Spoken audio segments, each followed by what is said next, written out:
The idyllic beaches of Saint Lucia belie a harsh reality. This island nation, like many in the Caribbean, faces existential threats from climate change. At a recent Germany Caribbean climate talk, officials stressed the urgent need for action on loss and damage funding. The Loss and Damage Fund is a financial mechanism established at COP28 to help vulnerable countries cope with the negative impacts of climate change that cannot be adapted to or mitigated. These impacts can include economic losses such as damage to infrastructure, agriculture and tourism, and non-economic losses such as loss of cultural heritage, biodiversity, and human lives. German Ambassador Dr. Christoph Eick highlighted his country's commitment. Loss and damage is concerned with the unavoidable and irreversible impacts of the climate crisis. It comes to no surprise that small island developing states like Saint Lucia and the region more generally have been at the forefront when climate negotiators established the Loss and Damage Fund in Sharm el-Sheikh and in Dubai.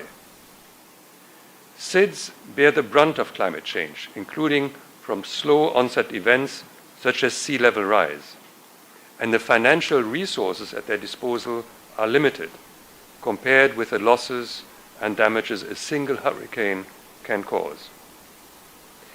As many of you know, Germany has been an early advocate of the Loss and Damage Fund and has already committed $100 million to the fund.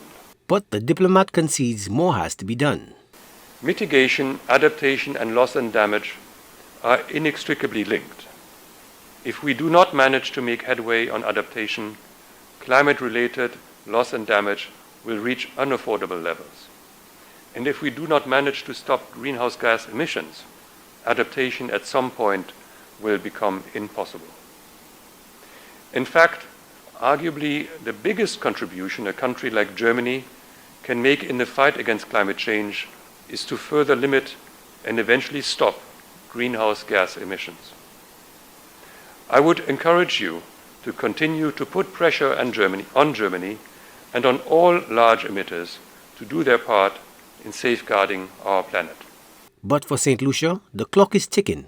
Minister Sean Edward underscored the pressing need for support. Climate change does not spare anyone, and certainly not the 248 square mile island that is St. Lucia. As OECS and Caribbean, we have taken cognizance of the fragility of our economies and the vulnerabilities that come naturally with our geographic location. The Caribbean is the second most disaster-prone region in the entire world. We are also aware of the richness of our natural and cultural assets, too precious to gamble away at the hands of climate change. This is why we have been steadfast and deliberate in our national response to climate change. We have witnessed the historic milestone achieved at COP28 in Dubai, where a significant agreement was reached to establish a loss and damage fund to support countries most vulnerable to climate impacts. For St. Lucia, this was a significant breakthrough. Since loss and damage has been a thematic area in the climate change discourse that we have ardently championed alongside our CARICOM and OASIS colleagues. While progress has been made, experts say current pledges fall far short of what's needed given the enormity of the financial and fiscal costs. Some preliminary findings from the research show, 1, that the current debt crisis is linked to the climate crisis as the effects of climate change push countries to borrow more and drive up capital costs, leading to the vicious cycle that I would have described.